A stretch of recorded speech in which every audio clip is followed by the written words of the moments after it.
안녕하세요 친구들. 오늘은 누가복음 20장을 함께 읽어보도록 하겠습니다. 누가복음 20장은 예수님의 권세에 대한 질문 이야기와 포도원과 소작인의 비유 이야기, 세금에 대한 질문, 부활 논쟁에 대한 이야기가 기록되어져 있습니다. 누가복음 20장을 함께 읽어보도록 하겠습니다.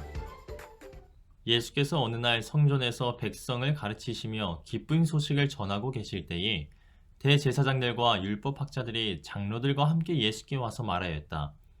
당신은 무슨 권한으로 이런 일을 합니까? 누가 이런 권한을 당신에게 주었습니까? 어디 우리에게 말해 보십시오. 예수께서 그들에게 대답하셨다. 나도 너희에게 한 가지 물어보겠으니 나에게 대답해 보아라. 요한의 세례가 하늘에서 난 것이냐 사람에게서 난 것이냐? 그들은 자기들끼리 의논하면서 말하였다. 하늘에서 났다고 하면 어찌하여 그를 믿지 않았느냐고 할 것이고, 사람에게서 났다고 말하면 온 백성이 요한을 예언자로 믿고 있으니 그들이 우리를 돌로 칠 것이다. 그래서 그들은 요한의 세례가 어디에서 났는지를 모른다고 대답하였다. 예수께서 그들에게 말씀하셨다. 나도 무슨 권한으로 이런 일을 하는지를 너희에게 말하지 않겠다. 예수께서 백성에게 이 비유를 말씀하셨다. 어떤 사람이 포도원을 만들어서 농부들에게 새로 주고 오랫동안 멀리 떠나 있었다. 포도를 거둘 때가 되어서 포도원 주인은 포도원 소출 가운데서 얼마를 소작료로 받아오게 하려고 종 하나를 농부들에게 보냈다. 그런데 농부들은 그 종을 때리고 빈손으로 돌려보냈다. 주인은 다른 종을 보냈다. 그랬더니 그들은 그 종을 때리고 모욕하고 빈손으로 돌려보냈다. 그래서 주인이 다시 세 번째 종을 보냈더니 그들은 이 종에게도 상처를 입혀서 내쫓았다. 그래서 포도원 주인은 말하였다. 어떻게 할까? 내 사랑하는 아들을 보내야겠다. 설마 그들이 내 아들이야 존중하겠지? 그러나 농부들은 그를 보고서 서로 의논하며 말하였다. 이 사람은 상속자다. 그를 죽여버리자. 그래서 유산이 우리 차지가 되게 하자. 그리하여 그들은 주인의 아들이 포도원 바깥으로 내쫓아서 죽였다. 그러니 포도원 주인이 그들을 어떻게 하겠느냐? 주인은 와서 그들을 죽이고 포도원을 다른 사람들에게 줄 것이다. 사람들이 이 말씀을 듣고서 말하였다. 그런 일이 없기를 바랍니다. 그때 예수께서 그들을 똑바로 바라보시고 말씀하셨다. 그러면 집 짓는 사람들이 버린 돌이 집 모퉁이의 머릿돌이 되었다 하고 기록된 말은 무슨 뜻이냐?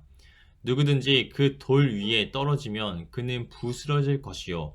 그 돌이 어느 사람 위에 떨어지면 그를 가루로 만들 것이다. 율법학자들과 대제사장들은 예수가 자기네들을 겨냥하여 이 비유를 말씀하신 줄 알았다. 그래서 그들은 바로 그때에 예수께 손을 대어 잡으려고 하였으나 백성을 두려워하였다. 그리하여 그들은 기회를 엿보다가 정탐꾼들을 보내서 이들이 거짓으로 의로운 사람들인 채 행세하면서 예수께로 접근하게 하여 그의 말씀을 책잡게 하였다. 그렇게 해서 그들은 예수를 총독의 7위권과 사법권에 넘겨주려고 하였다. 그들은 예수께 이렇게 물었다. 선생님, 우리는 선생님이 바르게 말씀하시고 가르치시고 또 사람을 겉모양으로 가리지 않으시고 하나님의 길에 참되게 가르치고 계시는 줄 압니다. 우리가 황제에게 세금을 바치는 것이 옳습니까? 옳지 않습니까? 예수께서는 그들의 속셈을 알아채시고서 그들에게 말씀하셨다.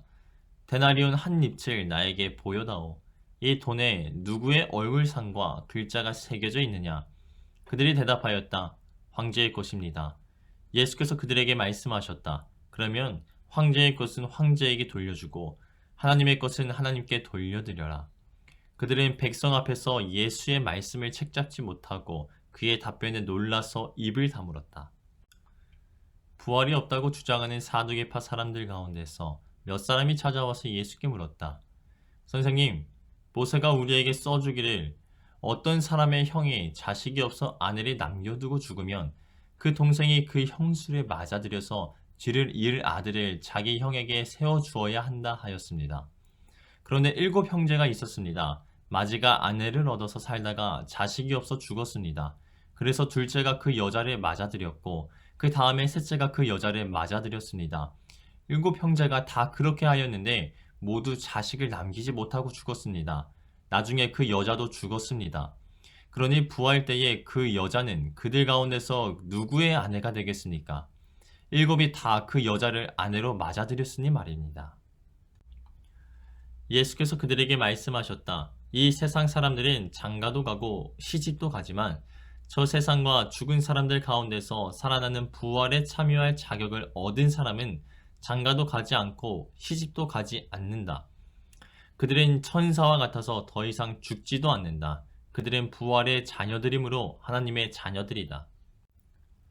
죽은 사람들이 살아난다는 사실은 모세도 가시나무 떨기 이야기가 나오는 대목에서 보여주었는데 거기서 그는 주님을 아브라함의 하나님, 이삭의 하나님, 야곱의 하나님이라고 부르고 있다. 하나님은 죽은 사람들의 하나님이 아니라 살아있는 사람들의 하나님이시다. 모든 사람은 하나님과의 관계 속에서 살고 있다. 이 말씀을 듣고서 율법학자 가운데 몇 사람이 말하였다. 선생님, 옳은 말씀입니다. 그들은 감히 예수께 더 이상 질문을 하지 못하였다. 예수께서 그들에게 말씀하셨다. 어떻게 사람들이 그리스도를 다윗의 자손이라고 하느냐? 다윗이 친히 시편에서 말하기를 주님께서 내 주께 말씀하셨다. 내가 내 원수들을 내 발 아래에 굴복시킬 때까지 너는 내 오른쪽에 앉아 있어라 하였다. 다윗이 그리스도를 주라고 불렀는데 어떻게 그가 다윗의 자손이 되겠느냐? 모든 백성이 듣고 있는 가운데 예수께서는 자기 제자들에게 말씀하셨다. 율법학자들이 조심하여라. 그들은 예복을 입고 다니기를 원하고 장터에서 인사받는 것과 회당에서 높은 자리와 잔치에서 윗자리를 좋아한다. 그들은 과부들의 가산을 삼키고 남에게 보이려고 길게 기도한다. 그들은 더 엄한 심판을 받을 것이다.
오늘 준비한 문제는 여기까지입니다. 잘 풀었나요? 내일은 21장으로 만나요. 안녕.